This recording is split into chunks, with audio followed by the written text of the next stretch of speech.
Good morning traders. आज बाजार में जल्दबाजी करने वाले बुरी तरह फंस सकते हैं, क्योंकि इंडेक्स पर चक्रव्यूह में खड़ा है। जब तक आज हमारे बताए लेवल्स ट्रिगर नहीं होते तब तक उंगली को शांत रखिएगा। आज शॉर्ट कवरिंग का रॉकेट फटेगा या बाजार सरेंडर करेगा, इसलिए सीधे चार्ट पर चलते हैं और नोट करते हैं आज की गेम चेंजिंग लेवल्स।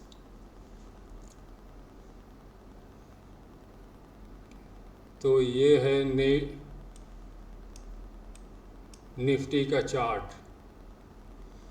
निफ्टी जब तक 23,976 के ऊपर नहीं जाए तब तक आप साइड का ट्रेड मत लीजिएगा।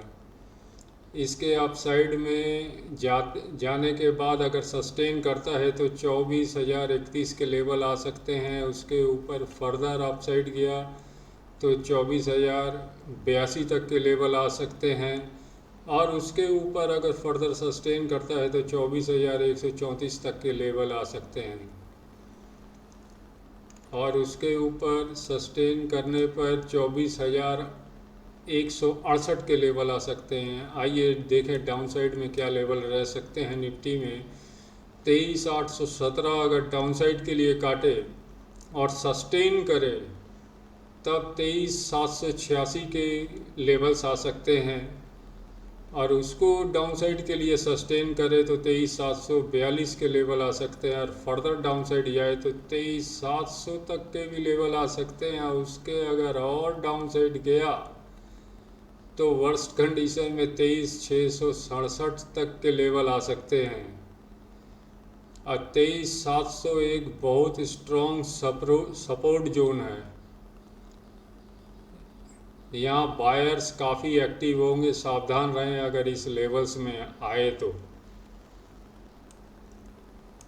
और अगर 23,817 से 23,976 के बीच में मार्केट अगर ट्रेड करे तो ये नॉन डायरेक्शनल जोन है। अगर आप एक्सपर्ट है तभी ट्रेड लें, वरना ट्रेड अवॉइड करें। लेवल्स टू लेवल ब्रेक करने पे अप साइड डाउन साइड तभी ट्रेड लें, नहीं तो अवॉइड करें। अगर मार्केट ट्रेड देती है तभी ट्रेड लें, नहीं तो वेट एंड वॉच करें। तो आइए देखते हैं अब निफ्टी बैंक के लेवल्स क्या रह सकते हैं।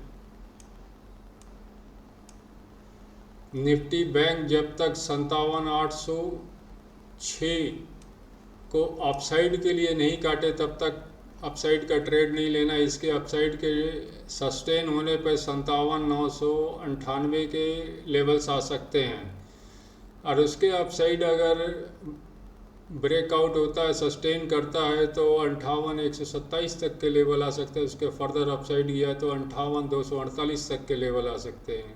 आइए डाउन साइड के लेवल्स देखें। 57,451 के नीचे अगर डाउन साइड में सस्टेन करता है तो 57,311 तक के लेवल आ सकते हैं। उसके फर्दर डाउन साइड गया तो 57,175 के लेवल आ सकते हैं, और उसके नीचे 57,076 के लेवल्स खुल सकते हैं। उसके फर्दर डाउन साइड गया तो 56,997 तक के भी लेवल्स आ सकते हैं। 57,451 से 57,806 के बीच में नॉन डायरेक्शनल जोन है। इस जोन में आप अवॉइड करें तो अच्छा है। यहाँ हाई रिस्क जोन होता है, अगर एक्सपर्ट है तभी ट्रेड लेने की कोशिश करें, वरना अवॉइड करें। लेवल्स टू लेवल ब्रेक होने पर अप साइड या डाउन साइड तभी संभावना ढूंढे।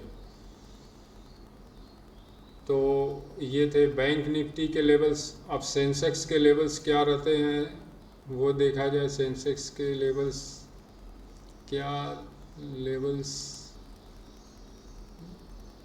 महत्वपूर्ण लेवल्स। हाँ, ये सेंसेक्स के लेवल्स आ गए हैं। सेंसेक्स जब तक 76,705 को अपसाइड के लिए नहीं काटे और सस्टेन नहीं करे तब तक अपसाइड का ट्रेड नहीं लेना है। 76,800 53 तक के लेवल खुल सकते हैं। उसके बाद अगर उसके अप साइड गया और सस्टेन गया तो 76,993 के लेवल आ सकते हैं। उसके फर्दर अप साइड जाने पे 77,141 तक के लेवल आ सकते हैं। और डाउन साइड में 76,334 के अगर डाउन साइड की तरफ में काटता है तब डाउन साइड में 76,225 के लेवल आ सकते हैं। उसके फर्दर डाउन साइड गया तो 76,089 के लेवल्स आ सकते हैं।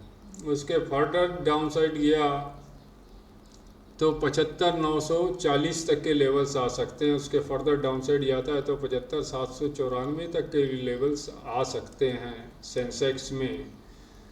और 76,334 से 76,705 के बीच में नॉन डायरेक्शनल रहता है। और इस जोन में मैक्सिमम टाइम आजकल स्पेंड कर रहा है नॉन डायरेक्शनल जोन में हर इंडेक्स। तो इसमें अपने आप कैपिटल को सेव करना है, कोई ट्रेड नहीं लेना है। एक्सपर्ट है तो तब देख सकते हैं, वो आपके ऊपर में है। और levels to level upside down side जिधर काटे आप वहीं ट्रेड की संभावना ढूंढे तो अच्छा है। और सब हर इंडेक्स के लिए कॉमन बात, क्योंकि मार्केट कहीं भी खुल सकता है, अपसाइड डाउन साइड या फ्लैट। आपने उस वक्त क्या करना है, उस अवस्था में मार्केट की सिचुएशन में आपने क्या करना है ये थोड़ा बता दूं मैं। अगर गैप अप या गैप डाउन खुलता है तो आप 9:45 तक इंतज़ार करना है। और उसके बाद जिधर ब्रेकआउट होता है अपसाइड डाउन साइड आपने उधर ही ट्रेड लेना है या ट्रेड लेने की संभावना ढूंढनी है। कन्फर्मेशन कैंडल पे ही ट्रेड लेना है। अगर प्राइस कहीं रुक जाता है किसी, मान लीजिए अपसाइड या नॉन डायरेक्शनल जोन में छोटी सी रेंज में अगर प्राइस रुक जाता है तब आपने वहाँ पैटर्न ढूंढने हैं। तब आपने वहाँ पैटर्न की तलाश करनी है। पैटर्न जैसा कि मैं हर एक वीडियो में बोलता हूँ, एम पैटर्न हो सकता है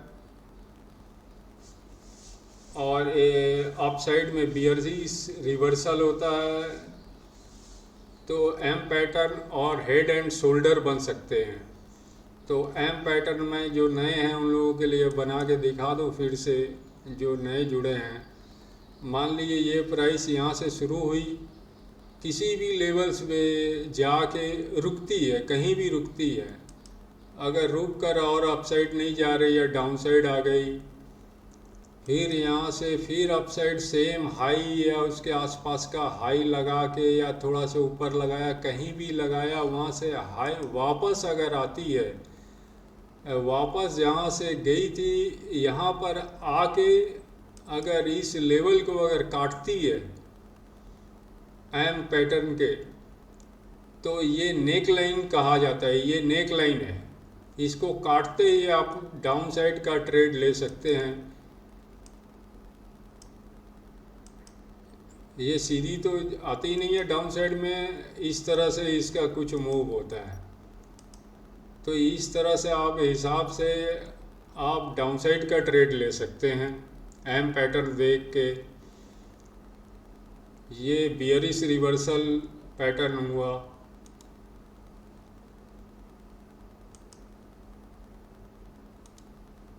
अब मैं आप लोगों को जो नए हैं उन लोगों के लिए मैं और भी दिखा दूं।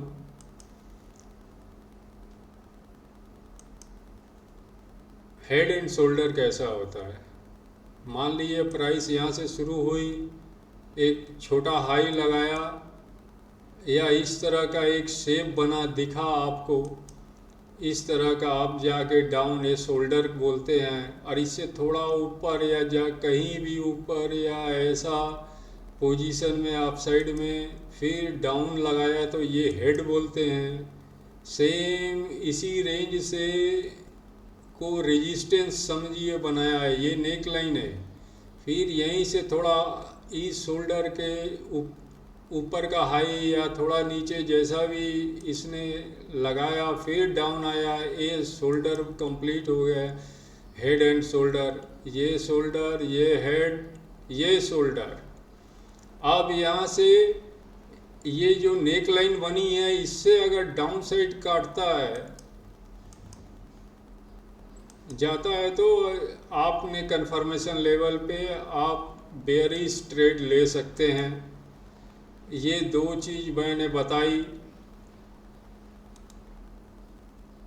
ये मौके आपको यहाँ पर तलाश सकते हैं बेयरिश ट्रेड के। ये नॉन डायरेक्शनल जोन में भी बन सकता है और अपसाइड के किसी लेवल्स में भी बन सकता है। आपने वहाँ पर उस हिसाब से ट्रेड लेना है। वैसे ही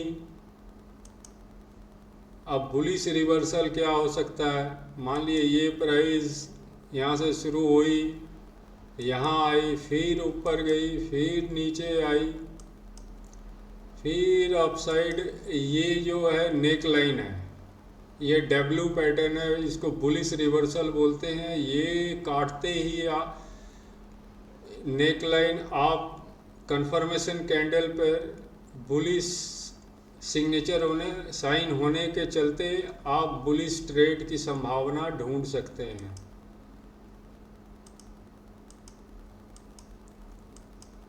ये मूवमेंट कुछ ऐसे रहेगी, आप समझ लीजिएगा कैसे ट्रेड लेना है। और वैसे ही अगर आप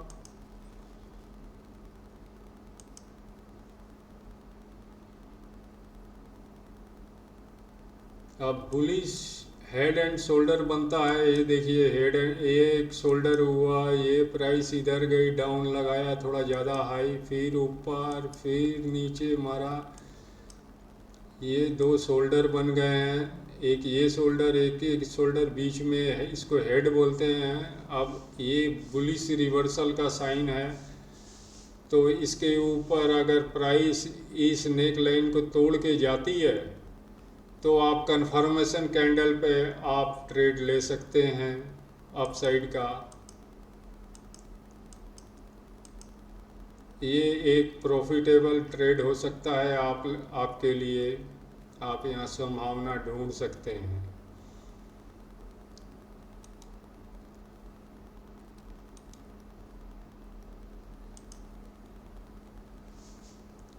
तो ये थे, और मैंने गैप अप गैप डाउन तो बता दिया।